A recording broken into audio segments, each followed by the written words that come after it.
پچھلے لیکچر میں ہم نے جو معلومات حاصل کرنے کے ذرائع تھے، جن ذرائع سے انسان انفارمیشن حاصل کرتا ہے روزمرہ کی زندگی میں، اسلامک پوائنٹ آف ویو سے یا اپنی نارمل زندگی میں، اس والے سے ہم نے دو چیزیں پڑھی تھی۔ پہلی، جو انسان انفارمیشن لیتا ہے وہ اس کی فطرت ہے۔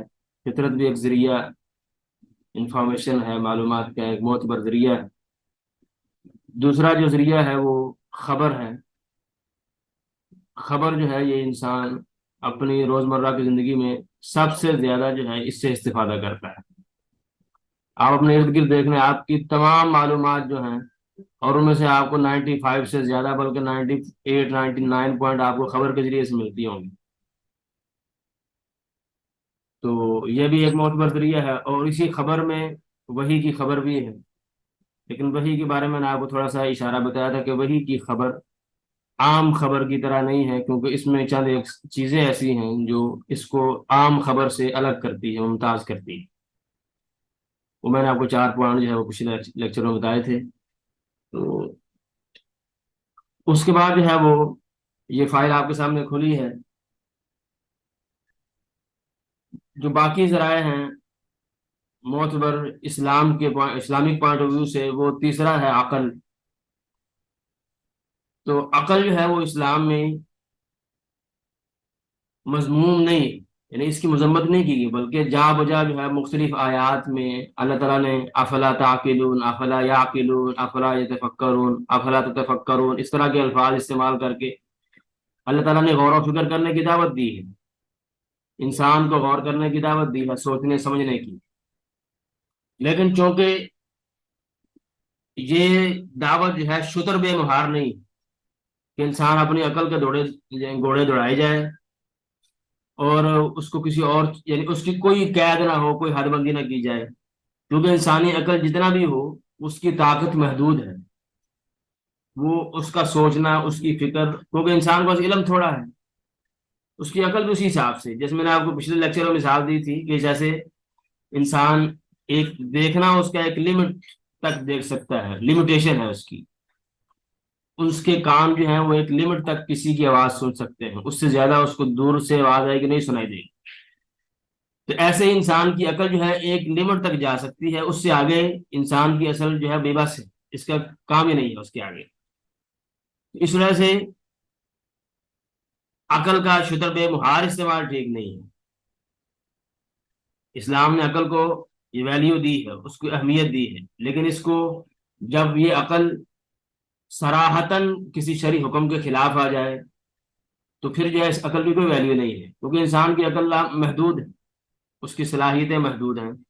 اسی وجہ سے مثال کے طور پر جب اللہ تعالیٰ نے ابلیس کو حکم دیا کہ تم سجدہ کرو آدم علیہ السلام کو، تو اس نے اپنی عقل کو ترجیح دی۔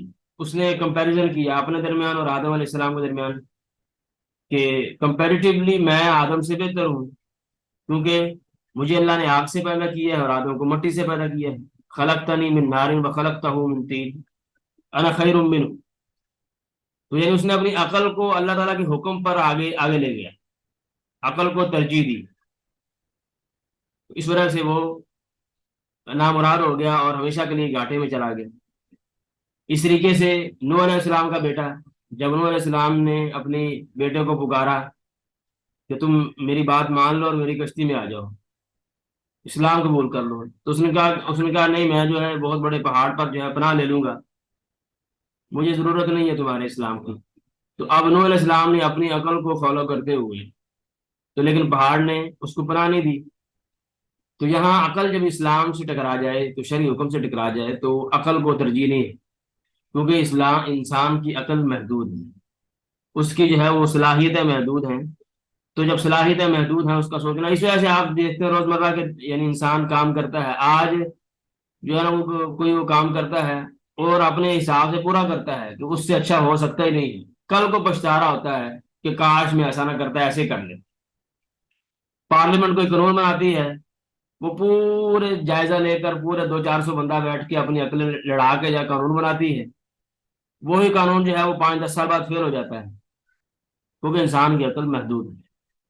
تو جب اللہ تعالیٰ کی شریعت کے مقابلے میں یہ عقل آ جائے گی تو اس کی کوئی ویلیو نہیں ہے۔ تو اس وجہ سے جب عقل اسلام سے ٹکرا جائے گی تو اس کی حیثیت نہیں ہے. ویسے سمجھنے کے لیے، غور و فکر کرنے کے لیے عقل کا مقام ہے اور اس کو ویلیو ہے، اور جگہ جگہ پہ اللہ تعالیٰ نے اس کا ذکر کیا ہے. اور چوتھا جو آخری ذریعہ ہے وہ ہے تجربہ، سائنس. تو سائنس بھی ایک معتبر ذریعہ ہے اسلامک پوائنٹ آف ویو سے. سائنس یعنی معلومات حاصل کرنے کا ایک معتبر ذریعہ ہے. بلکہ بہت ساری آیات میں، جیسے سورہ نساء آل عمران کی آیت ہے، ان فی خلق السماوات والارض واختلاف اللیل والنہار لآیات لأولی الالباب الذین یذکرون اللہ قیاما وقعودا وعلی جنوبہم ویتفکرون فی خلق السماوات والارض ربنا ما خلقت هذا باطلا. کہ اللہ تعالیٰ نے عقل مند لوگوں کی صفات ذکر کی ہیں تو وہ صبح و شام بیٹھے اٹھتے اللہ کا ذکر کرتے ہیں. ویتفکرون فی خلق السماوات والارض، اور زمین و آسمان کی تخلیق میں غور و فکر کرتے ہیں. تو یہ غور و فکر اس طریقے سے دوسری آیت میں قل انظروا ماذا فی السماوات والارض، کہ تم غور کرو ماذا فی السماوات والارض، کہ آسمان اور زمین میں اللہ تعالیٰ نے کیا کیا پیدا کیا ہے. تو غور و فکر کی دعوت جو ہے وہ اللہ تعالیٰ نے دی، جگہ بجگہ دی ہے. اس طرح کی بہت ساری آیتیں ہیں. تو تجربہ اور سائنس اسلام میں اس کی بھی مذمت نہیں ہے. اسلام اس کو فالو کرتا ہے، اس کو مانتا ہے، اپریشیٹ کرتا ہے. بلکہ اسلام نے علم، آپ جانتے ہیں کہ پہلی وہی ہی علم کے بارے میں تھی. اقرا بسم ربک الذی خلق، خلق الانسان من علق، اقرا وربک الاکرم. پڑھنے سے متعلق تھی، علم سے متعلق تھی. الذی علم الانسان ما لم یعلم، جس نے انسان کو سکھایا جو وہ نہیں جانتا تھا. تو تجربہ اسلام میں مضمون نہیں ہے، سائنس مضمون نہیں. لیکن یہاں ایک بات قابل غور ہے کہ سائنٹیفکلی جو اپروو چیزیں ہیں ان کو بیس بنا کر کسی ایسے اسلامک فیکٹ کو رد نہیں کیا جا سکتا. مطلب کیا ہے کہ سائنس میں ہر چیز حقیقت نہیں ہوتی. آپ کا سائنس سے واسطہ ہوگا تو سائنس میں بعض چیزیں فیکٹس ہوتی ہیں جو پروو ہو چکے ہیں اور اس میں کسی قسم کی غلطی کا امکان ہے ہی نہیں. بعض جو ہیں تھیوریز ہوتی ہیں ابھی وہ تجربے کے مراحل سے گزر چکی ہیں، یا ان میں تجربہ دوبارہ بھی ہو سکتا ہے. اور بعض جو ہیں وہ صرف بنیادی ایک مفروضہ ہوتا ہے، جس کو ہائپوثیسس کہتے ہیں، یعنی ایک بنیادی چیز مفروضہ. تو سائنس، ہر بات سائنس کی حقیقت نہیں ہوتی. سائنس میں حقائق جو ہیں بہت کم ہیں. تو اس وجہ سے سائنس ہے تجربے کا نام ہے کہ آج انہوں نے تجربہ کیا ہے کہ یہ فلاں دوائی جو ہے وہ مثلا فلاں بیماری کے لیے اچھی ہے. کل کو وہ کرتے ہیں کہ یہ نہیں، یہ بیماری، یہ دوائی فلاں نقصان دہ ہے، یہ اچھی نہیں ہے، وہ دوسری اچھی. تو یہ بار بار تجربے کا نام ہے. تو فیکٹ سائنس میں بہت کم. تو اس وجہ سے سائنس کی بنیاد پر اسلام کے جو معتبر ذریعے، یعنی اسلام کی جو حقائق ہیں ان کو رد کرنا یہ بالکل جائز نہیں، اور یہ بالکل عقل کے منافی ہے. کیونکہ انسان جو سائنس ہے، انسان کا اپنا تجربہ ہے، اپنا ذاتی مشاہدہ ہے، اور انسان کی عقل ناقص ہے. جس میں نے آپ کو پچھلے مثالیں دی ہیں کہ انسان بہت سے کام کرتا ہے اور دن پچھتا رہا ہوتا ہے، بلکہ انسان کا ہر عضو ناقص ہے. مثال کے طور پر آپ کوئی چیز سونگھ لیں، آپ خوشبو کی دکان پہ جائیں، دو چار خوشبوئیں سونگھ لیں، آپ کا جو ہے ناک جواب دے جائیں. اگر یہ چیز سونگیں گے نہیں، وہ آپ کو اس کا آئے گا نہیں. اس وجہ سے آپ ایک ٹائم ایک کی بات سن سکتے ہیں، دو چار کی بات سنیں گے آپ کو کسی کی سمجھ نہیں آئے گی. تو انسان کا سننا، دیکھنا، سونگنا، ہر چیز ناقص ہے. تو یہی تو قرآن کہتا ہے کہ انتم الفقراء الی اللہ، کہ تم محتاج ہو اللہ تعالیٰ کے. انسان جو ہے وہ ہر چیز میں، ہر لمحے اللہ تعالیٰ کی ذات کا محتاج ہے. تو بہرحال یہ مختصر سی معلومات تھی جو میں نے آپ کو دی ہیں، عقل تھے یعنی جو انفارمیشن کے ذرائع ہیں معتبر، اس حوالے سے. تو یہ میں نے آپ کو بتایا تھا کہ یہ چیزیں ضروری ہیں کیونکہ بہت سارے لوگ اسلامک پوائنٹ آف ویو سے بھی، اور یعنی جو اسلام کے اندر اور جو الحاد سے متعلقہ بہت سارے جوابات جو ہیں اس کے ذریعے دیے جائیں گے. کیونکہ بس ایک بات بندہ جو ہے وہ صرف تجربے کو مانتے ہیں، جس میں نے آپ کو پیچھے بتایا تھا. تو اس کو بتایا جائے گا کہ تجربہ صرف جو ہے وہ معتبر ذریعہ نہیں ہے، تجربے کے ساتھ ساتھ خبر بھی ایک مستند ذریعہ ہے انفارمیشن حاصل کرنے کا. جیسے سائنس کی فیلڈ میں جو ہے نا وہ خبر کی بنیاد پر آپ تجربات کرتے ہیں، تو ایسے ہی اسلام میں بھی. تو یعنی اس طریقے سے یہ اس کی ضرورت پیش آتی ہے. تو ملد سے پوچھا جائے گا کہ ملد آدمی جو ہے، جو ایتھیسٹ ہے، اس کے نزدیک انفارمیشن کا ذریعہ کیا ہے، اس کے نزدیک معتبر چیز کون سی ہے، وہ کس کی مانتا ہے. تو اس کی یعنی معتبر ذریعہ پوچھ کے پھر اس کو اسی حساب سے جواب دیا جائے. تو اب آگے جو ہے ہم جو ہمارا بنیادی ٹاپک ہے اس حوالے سے، اس کے بارے میں ہم ڈسکس شروع کرتے ہیں کہ وجود الہی کے دلائل۔ تو وجود الہی کے دلائل جو ہیں وہ لا تعداد ہیں، ان گنت ہیں، یعنی ان کو شمار کرنا جو ہے انسان کے بس میں ہے ہی نہیں۔ اور بہت سارے علماء نے بہت سارے دلائل اپنی کتابوں میں ذکر کیے ہیں۔ تو قرآن کی آیت کہتی ہے افی اللہ شک فاطر السماوات والارض، یہ اللہ تعالیٰ کے بارے میں شک ہے جو آسمان و زمین کا پیدا کرنے والا ہے۔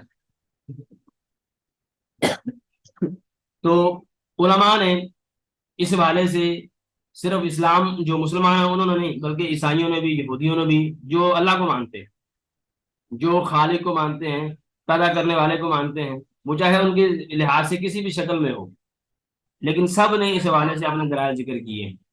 تو دلائل جو ہیں وہ بعض یعنی قوی دلائل ہوتے ہیں، مضبوط دلائل ہوتے ہیں، بعض کمزور ہوتے ہیں۔ تو یہاں ایک پوائنٹ جو ہے وہ جو میں نے سب سے پہلے لائن میں لکھا ہے کہ وجود الہی کے حوالے سے کمزور اور ضعیف دلائل سے اجتناب ضروری ہے۔ تو اس وجہ سے انسان کو اس حوالے سے اگر آپ کی کسی ایتھیسٹ سے یعنی مباحثہ ہو جائے، یا کسی کو آپ نے دلیل پیش کرنی ہے، تو دلیل وہ پیش کرنی ہے جو انتہائی قوی ہو، مضبوط ہو، اس میں کسی قسم کا سکم نہ ہو، کمزوری نہ ہو، ضعف نہ ہو۔ کیونکہ اگر آپ ضعف ہے ایسی دلیل پیش کریں گے جس میں کمزوری ہے، سکم ہے، تو وہ جو اگلا بندہ ہے اگر وہ تھوڑا سا یعنی عقل اس کی کام کرتی ہوئی، تو وہ آپ کی دلیل پکڑ لے گا اور آپ کو لاجواب کر دے گا۔ تو اس وجہ سے حالانکہ یہ مسئلے کی سینکڑوں دلیلیں ہیں، اور آپ ایک ادنا یعنی ضعیف دلیل پیش کرنے کی وجہ سے لاجواب ہو گئے ہیں۔ تو اس وجہ سے اس حوالے سے یہ بات یاد رکھنا ضروری ہے کہ وہ دلیل پیش کی جائے جو بالکل صحیح ہو، قوی ترین دلیل ہو، وہ پیش کی جائے گی۔ تو اس حوالے سے علماء نے بہت سارے دلائل ذکر کیے ہیں۔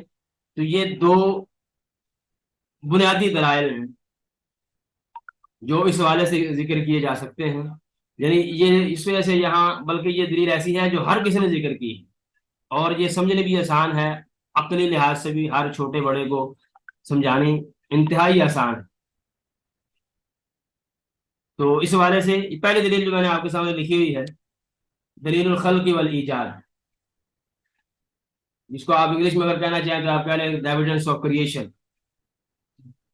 تو اس کا مطلب کیا ہے، مفہوم کیا ہے؟ سادہ لفظوں میں نے لکھا ہوا ہے کائنات پہلے نہیں تھی، یعنی جو اس کائنات میں جو بھی سسٹم ہے یہ پہلے کچھ بھی نہیں تھا، بعد میں وجود میں آئی۔ یعنی کائنات میں جو کچھ بھی انسان کو نظر آتا ہے، زمین و آسمان، پہاڑ، درخت، سمندر، گلیکسی، سورج، چاند، ستارے، جو ہزاروں کی بلکہ لا تعداد ہیں، یہ ساری چیزیں جو ہیں یہ پہلے نہیں تھی، بعد میں وجود میں آئی ہیں۔ تو جب جو چیز پہلے نہیں تھی بعد میں وجود میں آئی ہے، تو لازمی بات ہے اس کو پیدا کرنے والا، وجود میں لانے والا کوئی نہ کوئی ہے۔ یہ ہم روزمرہ کے ہم مشاہدہ کرتے ہیں اس بات کا، کہ اب مثال کے طور پر یعنی ایک چھوٹا بچہ بھی اس کو جانتا ہے، یعنی یہ ایسی دلیل ہے اگر چھوٹا بچہ بیٹھا ہو تو آپ اس کو جو تھوڑی سی عقل سمجھ رکھتا ہے اس کو آپ ایک تھپڑ ماریں تو بعد میں کہیں کہ مارنے والا کوئی نہیں ہے، تو وہ مانے گا؟ بالکل بھی نہیں مانے گا، کیونکہ اس کی عقل اس بات کو ایکسیپٹ نہیں کرتی کہ مارنے والے کے بغیر بھی ہم میرے کچھ نہ کچھ پڑھ سکتا ہے۔ تو انسان کو کوئی مارنے، یعنی یہ ہے سبب اور مسبب، یعنی کوئی بھی چیز اس وقت ہوتی ہے جب اس کا پیدا کرنے والا سبب کوئی نہ کوئی ہوگا۔ تو جب کائنات پہلے نہیں تھی تو وجود میں لائی گئی ہے، تو وجود میں لانے والا کوئی نہ کوئی ہے۔ جیسے ایک دیہاتی سے، آپ کا سے لکھا ہوا ہے، ایک دیہاتی سے پوچھا گیا کہ تو نے اپنے رب کو کیسے پہچانا؟ تو اس نے جواب میں یہ چونکہ عربی میں لیا گیا ہے، تو اس نے جواب میں یہ سادہ الفاظ جو ہیں بتائے ہیں۔ اس کا مفہوم یہ ہے کہ جو اونٹ کی لید جو ہے، اونٹ جو گوبر کرتا ہے، وہ دلالت کرتی ہے کہ یہاں سے اونٹ گزرے، یعنی اگر آپ دیکھیں مثلا گوبر وغیرہ پڑا ہو تو آپ کو فوری عقلی طور پر پتہ چل جائے گا کہ یہاں سے اونٹ یا گائے یا بھینس گزری۔ والاثر يدل على المسیر، اگر آپ پاؤں کے نشانات دیکھیں تو آپ کو سمجھ آ جائے گی کہ یہاں سے کوئی گزر کر گیا ہے۔ تو کہتا ہے سماء ذات ابراج وارض ذات فجاج، اتنی بڑی جو آسمان ہے، اوپر والی مخلوقات، زمینیں، سمندر، جو موجیں مارتے ہیں، تو کیا یہ یعنی سننے والے دیکھنے والے رب پر دلالت نہیں کرتے؟ یعنی اتنی بڑی مخلوقات، جب ایک ادنا سی ادنا چیز سوئی ہے، سوئی، اور آپ سوئی کا مشاہدہ کریں، آپ کو کوئی کہہ دے کہ یہ سوئی بغیر بننے والے کے بن گئی ہے، اس میں سراغ جو ہے یہ خود بھی ہو گیا ہے، یہ آگے سے ترچھی بھی خود ہو گئی، یہ اتنا سائز بھی اس کا خود بخود بن گیا ہے، تو انسان تسلیم کرتا ہے؟ بالکل بھی نہیں کرتا۔ یعنی ایک ادنا سے ادنا چیز انسان کی عقل میں نہیں آتی کہ بغیر بنانے والے کے بن گئی ہے، تو اتنی بڑی بڑی مخلوقات جو انسان کے بس سے باہر، جو اتنی بڑی ہیں، جس کا سائنسدان ابھی تک اتنی ترقی ہونے کے باوجود، ٹیکنالوجی ہونے کے باوجود 5-6% بھی نہیں جان سکے کائنات کے بارے میں، جب اتنی بڑی مخلوقات جو ہیں وہ بغیر بنانے والے کے بن گئی ہیں، تو یہ عقل میں نہیں آتا انسان کی۔ تو اس طریقے سے ابو حنیفہ رحمہ اللہ کا ایک واقعہ ہے، بڑا دلچسپ ہے، کہ جب ان سے کوئی اس طرح کا ملد ایک آدمی جو ایتھیسٹ تھا، وہ ان کے پاس آ گئے، تو انہوں نے اللہ تعالیٰ کے وجود کے بارے میں سوال کیا۔ تو ابو حنیفہ رحمہ اللہ کہتے ہیں کہ تم یہ اللہ تعالیٰ کے وجود کے بارے میں ذرا بات بعد میں کرتے ہیں، پہلے تم مجھے یہ بتاؤ کہ ایک کشتی ہے جو دجلہ نہر میں جا رہی ہے، اس میں خود بخود ہی جو ہے وہ کھانا بھر جاتا ہے، سامان لادا جاتا ہے، خود ہی وہ چل پڑتی ہے، تو جہاں وہ سامان پہنچانا ہے وہاں سامان خود بخود ہی پہنچ جاتا ہے، اور واپس وہ دجلہ نہر پر دوبارہ آ جاتی ہے۔ تو جو بندے وہ آگے بیٹھے ہوتے ہیں، یعنی پوری انہوں نے تفسیر بتائی۔ تو ابو نفا کہتے ہیں کہ یہ سارا کچھ جو ہے بغیر چلانے والے کے ہو گیا، یعنی کشتی خود بخود ہی چلتی ہے، سامان خود بخود اس میں رکھا جاتا ہے، کھانا بھی لادا جاتا ہے، وہ جہاں مقام مقصود ہے وہاں خود پہنچ جاتی ہے، واپس جہاں جہاں سے چلی تھی وہاں وہ خود ہی واپس آ جاتی ہے، اس کو چلانے والا کوئی نہیں ہے۔ تو بندے آگے سے جواب دینے لگے کہ یہ ایسے ممکن ہو ہی نہیں، ایسے ہو سکتا ہی نہیں، بالکل نہیں ہو سکتا۔ تو ابو نفا رحمۃ اللہ نے کہا کہ جب یہ ادنا سی چھوٹی سی کشتی کے بارے میں تمہارا یہ ماننا ہے کہ ایسے نہیں ہو سکتا، تو اتنا بڑا جو ہے آسمان، اتنا بڑا کائنات، اتنی بڑی کائنات، اوپر والی کائنات اور نیچے والی زمین اور اس سے جو کچھ ہے، تو یہ سارا کچھ بغیر چلنے والے، بغیر بنانے والے کے ہو گئے۔ تو اس سے پتا چلتا ہے کہ یہ عام سمجھ والی بات ہے کہ جو بھی اس دنیا میں کوئی چیز پیدا ہوتی ہے جو پہلے نہیں تھی، اس کو پیدا کرنے والا کوئی نہ کوئی ہے، اس کو وجود میں لانے والا کوئی نہ کوئی ہے۔ آپ مثلا آپ جو ہے پہلی دفعہ کوئی دیکھیں، جہاز دیکھیں، سپر سونک جہاز جو آج کل جو ہے وہ کوئی نئی ٹیکنالوجی آ رہی ہے، سپر سونک جہاز آپ نے پہلی دفعہ دیکھا ہے، جس کی سپیڈ جو ہے وہ یعنی روشنی کی طرح ہے۔ اب آپ کو کوئی کہے کہ یہ جو ہے بغیر بنانے والے کے بن گیا ہے، تو آپ یہ بات تسلیم کریں گی؟ بالکل نہیں کریں گے، آپ کو لوگ پاگل کہیں گے۔ تو اس وجہ سے جب ادنا سے ادنا چیز کے بارے میں انسان جو ہے وہ ماننے پر تیار نہیں ہے کہ یہ بغیر بنانے والے کی بن گئی ہے، تو اتنی بڑی کائنات جس میں جو ہے لاکھوں کروڑوں سیارے ستارے اور پتہ نہیں کیا کیا کچھ، اتنی زیادہ مخلوقات جن کی تعداد جو ہے ان کو ابھی تک سائنسدانوں کو پتہ نہیں ہے، انسانوں کو پتہ نہیں ہے کہ کتنی جو ہے سمندر میں مخلوقات کتنی ہیں، زمین پر حشرات کتنے ہیں۔ روز جو ہے کوئی نہ کوئی نئی تحقیق آ رہی ہوتی ہے کہ فلاں سمندر میں فلاں جو ہے وہ نیا جو ہے وہ کوئی جانور یا کوئی نیا کیڑا مکوڑا دریافت ہو گیا ہے، یعنی ان کو حقیقت میں پتہ ہی نہیں ہے کتنی کتنی مخلوقات ہیں، تو یہ ساری بغیر بنانے والے کے بن گئی۔ تو اس طریقے سے قرآن مجید میں انہی دلائل کا ذکر کیا گیا ہے۔ قرآن مجید میں جا بجا جو ہے، اب میں نے ایک آیت جو ہے آپ کے سامنے پیش کی ہے، کیونکہ یہ آیت اس حوالے سے ڈائریکٹ جو ایتھیسٹ ہے اس کے دماغ کو پک کرتی ہے۔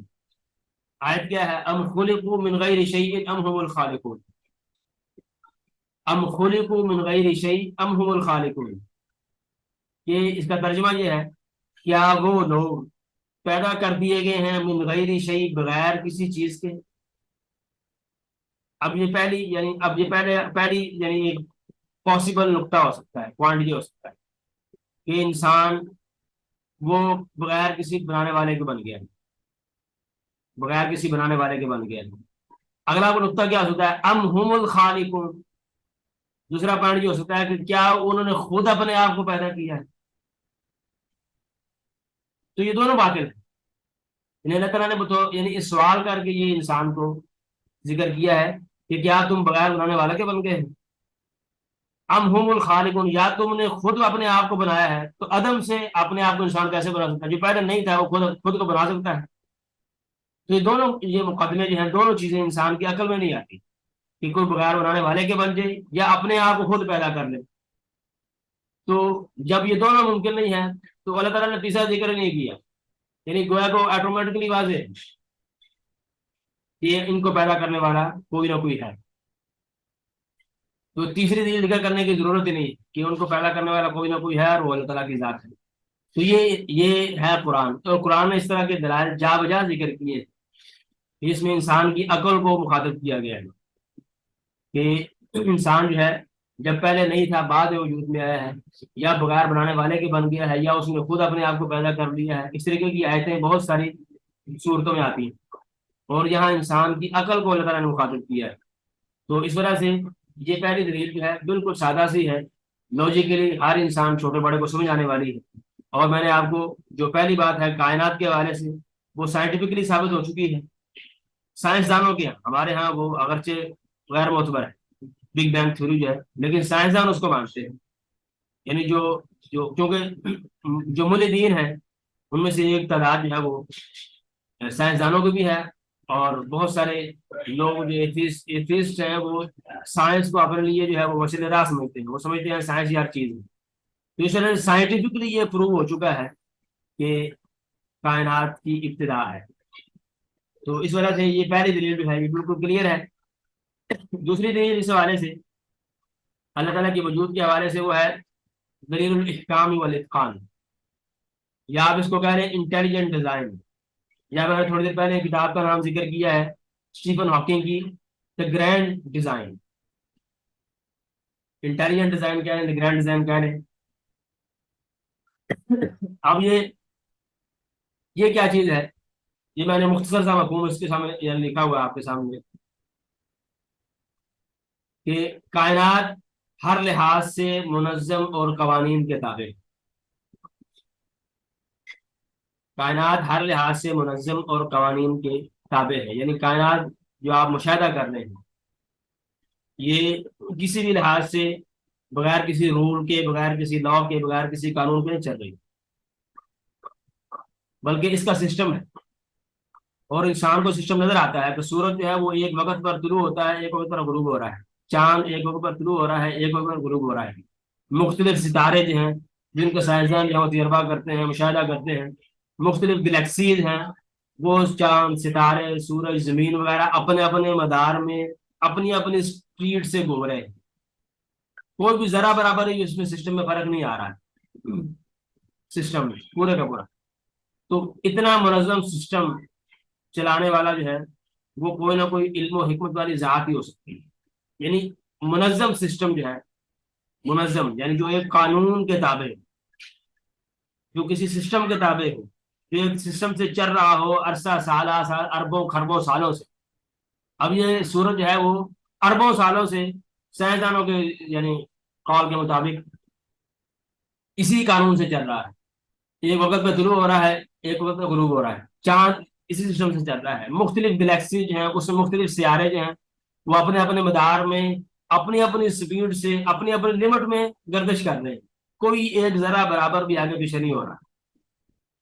اب اتنی سسٹم سے کسی چیز کا چلنا، یہ بات دلالت کرتی ہے کہ اس سسٹم کو چلانے والا کوئی ایسا رب ہے جس نے اتنی حکمت کے ساتھ، اتنے علم کے ساتھ یہ سسٹم ترتیب دیا ہے۔ اب آپ یہ سمجھ لیں کہ یہ دلیل پچھلی دلیل کا اگلا نتیجہ ہے۔ جو پچھلی دلیل ہم نے ذکر کی ہے وہ کائنات کی وجود سے پہلے کی ہے، کہ کائنات پہلے نہیں تھی بعد میں آئی، اب اس کا وجود ہے کس کیفیت پر، اس کا تعلق اس دلیل سے، کہ وہ وجود یا عام وجود نہیں ہے بلکہ ایک پورا منظم وجود ہے، ایک سسٹم ہے، اور سسٹم کے ساتھ وہ سارا یعنی نظام چل رہا ہے بغیر کسی ترتیب کے، بغیر کسی لا رول کے نہیں، اور انتہائی دقیق اور باریک ترین نظام۔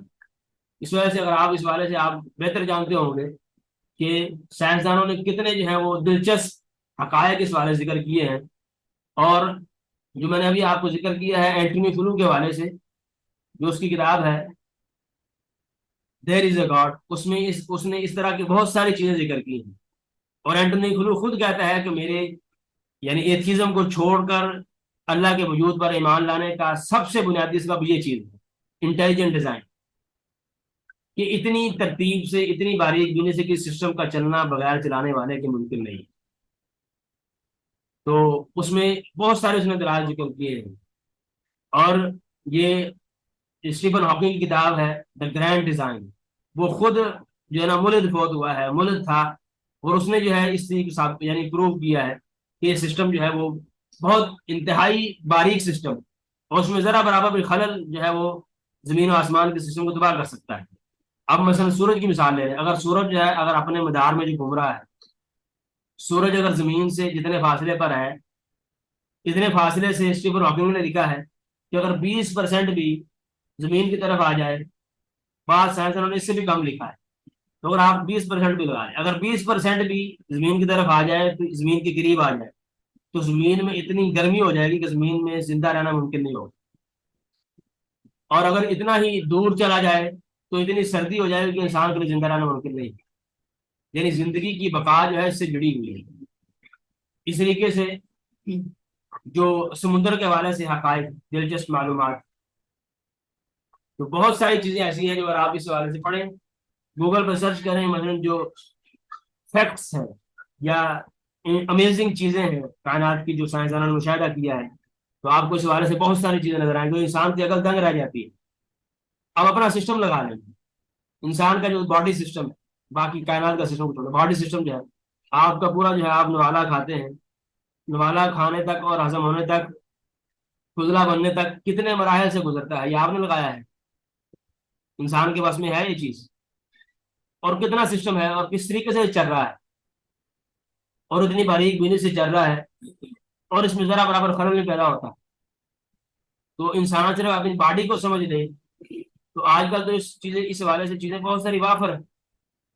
تو کائنات تو دور کی بات ہے، انسان اپنی آنکھ جو ہے اس کا کتنا جو ہے وہ اس کے جو کتنے میگا پکسل جو ہے آنکھ جو آپ کی دیکھ سکتی ہے، یہ کتنا بڑا کیمرہ ہے یہ، اور آپ کا دماغ، انسان کی پوری باڈی، انسان کا جو پمپ، جو خون ہے کتنی قوت کے ساتھ پمپ کر رہا ہے خون کو، اور جو انسان میں خون بنتا ہے، جگر کا سسٹم ہے وغیرہ وغیرہ، پھیپھڑے، انسان کتنی باریک باریک سسٹم ہے، کیا یہ سارا کچھ بغیر بنانے والے کے بن گیا ہے؟ اتنا منظم سسٹم جو چل رہا ہے۔ تو اب بگ بینگ تھیوری کیا ہے؟ بگ بینگ تھیوری یہ ہے کہ کائنات جو ہے دھماکے سے پیدا ہو گیا، ایک دھماکہ ہوا، دھماکے سے چیزیں بنی، ایسے ایسا بنتی بنتی بنتی اربوں خربوں سالوں بعد یہ چیز وجود میں آئی۔ تو ایک سادہ سا لوجیکلی سوال ہے، کیا دھماکے سے کوئی منظم چیز وجود میں آ سکتی ہے؟ اگر آپ کسی بھی جگہ پہ دھماکہ دیکھیں، کسی کار بم دھماکہ ہو جائے یا موٹر سائیکل میں دھماکہ ہو، تو وہاں چیزیں ترتیب سے پڑی ہوتی ہیں، بکھری پڑی ہوتی ہیں۔ تو یہ ایک لاجیکلی بات ہے کہ دھماکے سے چیز یعنی منظم ترتیب سے نہیں ہوتی، ایک رول کے ساتھ نہیں چل رہی ہوتی، دھماکے سے چیزیں جو ہیں وہ بکھر جاتی ہیں۔ اگر آپ ایک بالٹی جو ہے رنگ کی بھر کے دیوار پر جو ہے وہ پھینک دیں تو دیوار رنگ ہو جائے گی، تو رنگ خوبصورت لگے گا؟ بالکل نہیں خوبصورت لگے گا، کیونکہ یہ بغیر ترتیب کے ہوا ہے، بغیر رول کے ہوا ہے۔ تو دھماکے سے چیزیں منظم نہیں ہوا کرتی۔ تو یہ کائنات کا اتنا باریک نظام، سسٹم، جو ابھی تک سائنسدانوں کو اس کی اشر و اشیر بھی سمجھ نہیں آیا، تو یہ اس بات کی دلیل ہے کہ یہ بغیر بنانے والے کے نہیں ہے۔ اور اس کی سائنسدانوں نے دلچسپ مثالیں دی، جیسے ایک مثال ہے، یہ ایک سائنسدان نے مثال دی ہے، مثال کے طور پر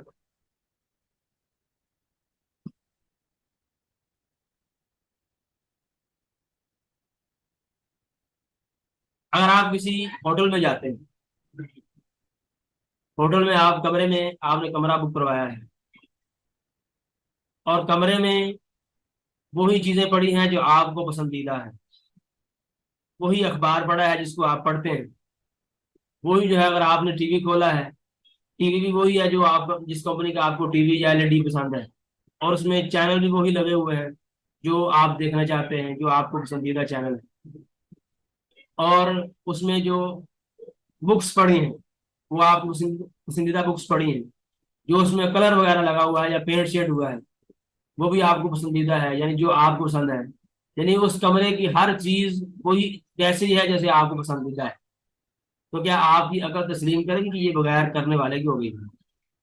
بالکل میری مانیے کہ اتنے حادثے نہیں ہوتے، حادثہ جو ہے کبھی کبھار سینکڑوں خربوں سبوں میں شاید ہو جائے دنیا کائنات کے حوالے سے، لیکن آپ کمرے میں گئے ہر چیز ویسی کی ویسی ہے جو آپ کو پسندیدہ ہے، بالکل ناممکن ہے، امپاسبل. انسانی عقل اس چیز کو نہیں مانتی. یہ کائنات کی اتنا بڑا سسٹم، اتنا بڑا نظام ہے، اور انسان کا اسی زمین پر آ کر گرنا یہ بہت بڑا سوال ہے کہ اتنے سیارے اب کائنات بنی ہے، اور کائنات میں اتنے سیارے ہیں کہ سائنسدان کہتے ہیں کہ اربوں خربوں سیارے ہیں جو لا تعداد ہیں. بلکہ سائنسدانوں نے لکھا ہے کہ جتنے ساحل سمندر پر ذرات ہیں زمین کے ریت کے ذرات، اس سے بھی زیادہ سائنسدان ہیں، سیارے ہیں، سائنسدان کہہ رہا ہوں، اس سے بھی زیادہ سیارے ہیں، یعنی لا تعداد سیارے ہیں. اب اتنے لا تعداد اربوں خربوں سیاروں میں انسان جو ہے وہ اڑتا مڑتا اسی زمین پر آ کر گرنا تھا جہاں زندگی کی بقا ہے. تو یہ بالکل ان لوجیکل بات ہے، انسان کی سمجھ میں نہ آنے والی بات ہے. تو یہ ایک بوڑھا سا یعنی ایک بگ بینگ تھیوری جو ہے. تو بہرحال اتنا منظم سسٹم، تو میرا خیال آپ کو یہ بات سمجھ آ گئی ہوگی کہ کائنات کا یہ نظام اور اتنی باریکی سے اس نظام کا چلنا، یہ اس بات کی دلیل ہے کہ اس کائنات کو اس اللہ نے بنایا ہے کہ جو علم والا ہے، حکمت والا ہے، جس کو علم بھی ہے، جس کو جو حکمت بھی رکھتا ہے، جو ارادہ بھی ہے اور زندہ بھی ہے. یہ ساری چیزیں اس سے ثابت ہو جاتی ہیں اس دلیل سے. اللہ تعالیٰ کا علم بھی ثابت ہو جاتا ہے، اللہ تعالیٰ کا حکمت بھی ثابت ہو جاتی ہے، اس کا ارادہ بھی، اس کی قدرت بھی ثابت ہو جاتی ہے کہ اگر وہ قادر ہے تو اس نے بنایا ہے. تو اس طریقے سے یہ بہت بڑی قوی دلیل ہے جو اس حوالے سے پیش کی جا سکتی ہے. اور تیسری دلیل جو ہے وہ فطرت کے حوالے سے. اب فطرت بھی میں نے آپ کو پیچھے ذکر کیا تھا، فطرت بھی ایک معرفت کا ذریعہ ہے. تو فطرت میں بنیادی جو ہم یہاں ذکر کر سکتے ہیں آسانی سی، جو ہر ایک کو سمجھ آنے والی، وہ ہے بنیادی یعنی عقلی ضروریات. یعنی وہ چیزیں جو انسان کی پیدائش سے ہی، میں نے آپ کو اس کا ذکر کیا تھا پچھلے لیکچر میں، وہ چیزیں جو انسان کی پیدائش سے ہی اس میں رکھ دی جاتی ہیں اللہ تعالیٰ کی طرف سے، وہ بھی دلالت کرتی ہیں کہ اللہ تعالیٰ ہے.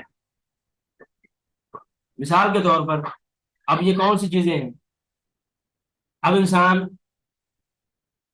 یہ بات تسلیم کرتا ہے یا اس کی فطرت میں یہ چیز ہے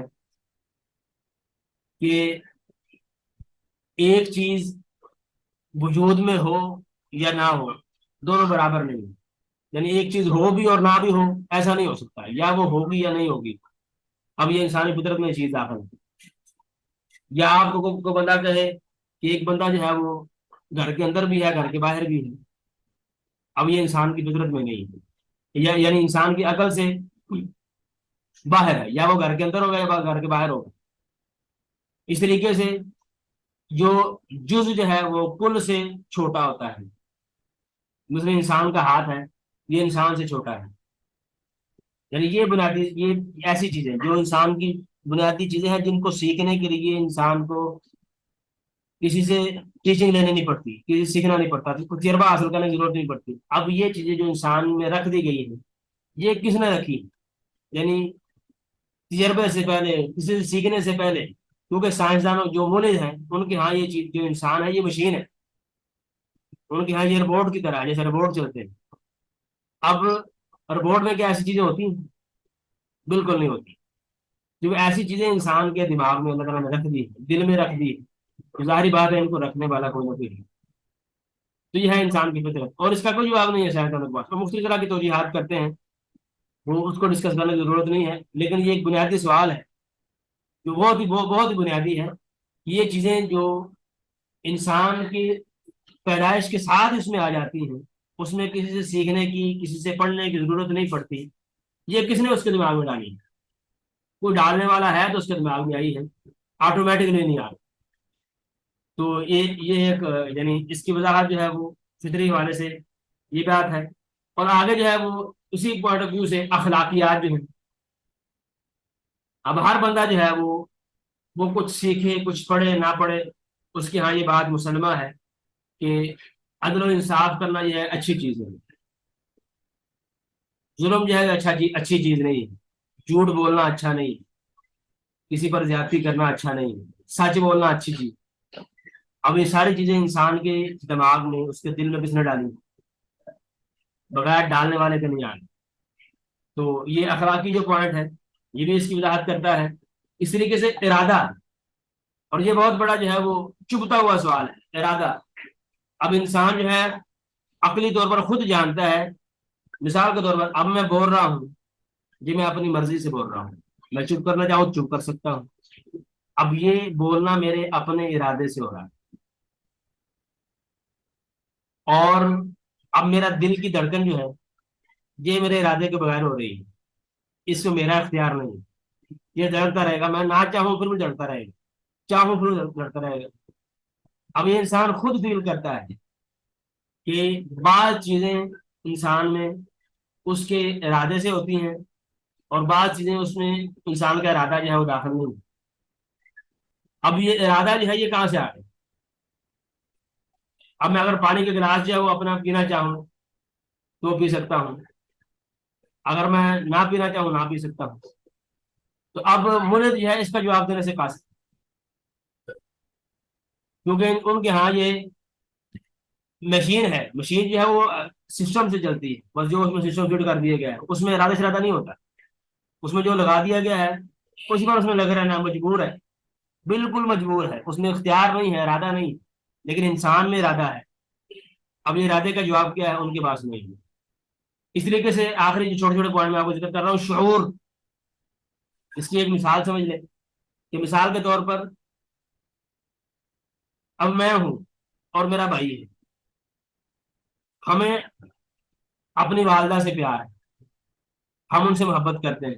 اب ہمارا پیار اور ان سے محبت کرنا، اب ہماری والدہ جو ہے ایک ہفتے سے غائب ہے، جب ایک ہفتے بعد ہماری ملاقات ہوگی، میں بھی اپنی والدہ سے ملوں گا، میرا بھائی بھی اپنی والدہ سے ملے گا۔ اب جو اس وقت خوشی کا احساس جو ہے، خوشی کا احساس، یہ میرے اور میرے بھائی کا برابر ہوگا؟ سائنٹیفکلی یا جو الہادی رویہ ہے یا الہاد جس چیز کو پرموٹ کرتا ہے اس والے سے، اس نظریے سے برابر ہونا چاہیے، لیکن کیا حقیقت میں ایسے ہوتا ہے؟ بالکل نہیں ہوتا۔ یہ ہے شعور، یعنی جو انسان محسوس کرتا ہے اپنے شعور میں۔ اس طریقے سے انسان جو ہے، انسان کو بھوک لگی ہے شدید، آپ کو آگ بھوک، شدت بھوک میں آپ کو وہ چیز مل گئی ہے جو آپ کو انتہائی پسندیدہ ہے، اور دوسرے آدمی کو بھی ایسی حالت میں انتہائی بھوک میں وہ چیز مل گئی جو اس کو انتہائی پسندیدہ ہے، اب دونوں کا شعور جو ہے مختلف ہے۔ تو انسان کے جو احساسات ہیں، شعور ہیں، یہ بھی دلالت کرتے ہیں کہ یہ چیزیں، انسان جو ہے وہ مشین نہیں، انسان کو پیدا کرنے والا، بنانے والا ہے۔ بہرحال یہ میں نے جلد بازی میں یہ جلدی ذکر کر دی ہیں، ٹائم بھی ختم ہو رہا ہے، تو یہ آپ کو امید ہے انشاءاللہ سمجھ آگے ہوں گے۔ اور قرآن نے یہ دلیل الاحکام والاتقان جو انٹیلیجنٹ ڈیزائن ہے یہ جگہ بہ جگہ ذکر کیا ہے، یعنی بہت ساری آیت میں اللہ تعالیٰ نے اس بات کی طرف اشارہ کیا ہے کہ یہ اللہ تعالیٰ نے یہ چیزیں جو ہیں فضول نہیں بنائی، بیکار نہیں بنائی، یہ تمہارے غور و فکر کرنے کے لیے بنائی ہے، تاکہ تم ان میں غور و فکر کرو، ان کو سمجھو، اور تمہیں اللہ تعالیٰ جو ہے وہ اس کی بڑائی، کبریائی، عظمت جو ہے وہ یاد آئے۔ جیسے قرآن کی مختلف آیات ہیں، اس حوالے سے میں آپ کو چند ایک آیتیں ذکر کرتا ہوں۔ افلا ينظرون الى الابل كيف خلقت والى السماء كيف رفعت والى الجبال كيف نصبت، کیا تم دیکھتے نہیں کہ اونٹ کو کیسے بنایا ہے، آسمان کو ہم نے کیسے بغیر ستونوں کے کھڑا کیا ہے، زمین کو کیسے ہم نے بچھا دیا ہے۔ اس طریقے سے انسان کی اپنی پیدائش کے بارے میں، الذی خلقک فسواک فعدلک، کیا انسان تجھے اللہ نے پیدا کیا ہے اور تجھے برابر پیدا کیا ہے، بالکل کسی قسم کا ڈیفیکٹ نہیں۔